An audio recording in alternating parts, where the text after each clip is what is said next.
Welcome to Sravani's media.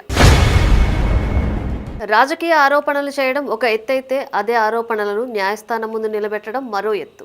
రాజకీయ వేదికపై విమర్శలు, నిరసనలు, ఆందోళనలు ప్రభావం చూపవచ్చు. కానీ కోర్టులో మాత్రం ఆధారాలు, బాధితులు, చట్టపరమైన బలం కీలకం.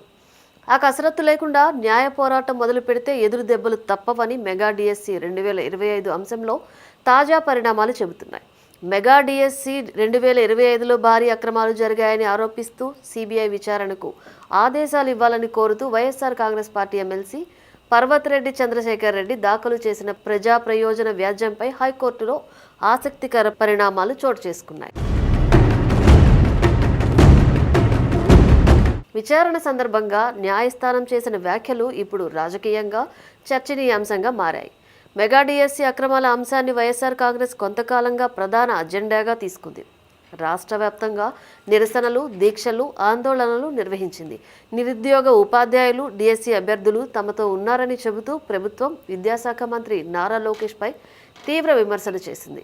సిబిఐ విచారణతో పాటు మంత్రి రాజీనామా చేయాలని కూడా డిమాండ్ చేసింది. అయితే ఇదే అంశాన్ని కోర్టు ముందుకు తీసుకెళ్లే సమయంలో మాత్రం రాజకీయ వాదనలకు సరిపడే స్థాయిలో చట్టపరమైన బలం చూపించలేకపోయిందనే అభిప్రాయం వ్యక్తమవుతోంది. ముఖ్యంగా క్రీడల కోటా రిజర్వేషన్ పెంపు వల్ల నష్టపోయామని ఒక్క అభ్యర్థి కూడా కోర్టును ఆశ్రయించకపోవడం న్యాయస్థానం దృష్టిని ఆకర్షించింది.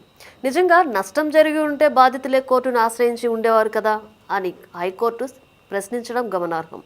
అభ్యర్థులు భయపడి కేసులు వేయలేదన్న పిటిషనర్ వాదనను కూడా న్యాయస్థానం అంగీకరించలేదు.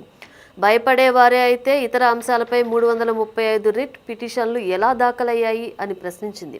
అంతేకాదు, ప్రజా ప్రయోజన వ్యాజ్యాన్ని రాజకీయ ప్రయోజనాల కోసం ఉపయోగించరాదని కూడా స్పష్టం చేసింది. ఇక్కడే వైఎస్ఆర్ కాంగ్రెస్ వైఖరిపై మరో ప్రశ్న తలెత్తుతోంది. రాష్ట్ర వ్యాప్తంగా నిర్వహించిన నిరసనల్లో డిఎస్సి బాధితులు, నిరుద్యోగ ఉపాధ్యాయులు పాల్గొన్నారని పార్టీ ప్రకటించింది. మరి అలాంటి బాధితులను పిల్లో ఎందుకు భాగస్వాములను చేయలేకపోయింది? రోడ్డుపైకి తీసుకొచ్చిన బాధితులను కోర్టు ముందుకు తీసుకురావడంలో వైసీపీ విఫలమైందా అనే సందేహం సహజంగానే వ్యక్తమవుతోంది. అయితే ఈ వ్యవహారం ఇక్కడితో ముగిసిపోలేదు.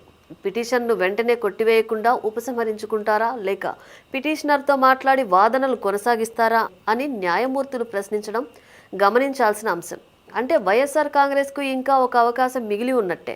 వాయిదాలోగా నిజంగా నష్టపోయిన అభ్యర్థులను కేసులో భాగస్వాములను చేసి తమ ఆరోపణలకు తగిన ఆధారాలను సమర్పించగలిగితే వైఎస్ఆర్ కాంగ్రెస్ వాదనలకు మరింత బలం చేకూరే అవకాశం ఉంది.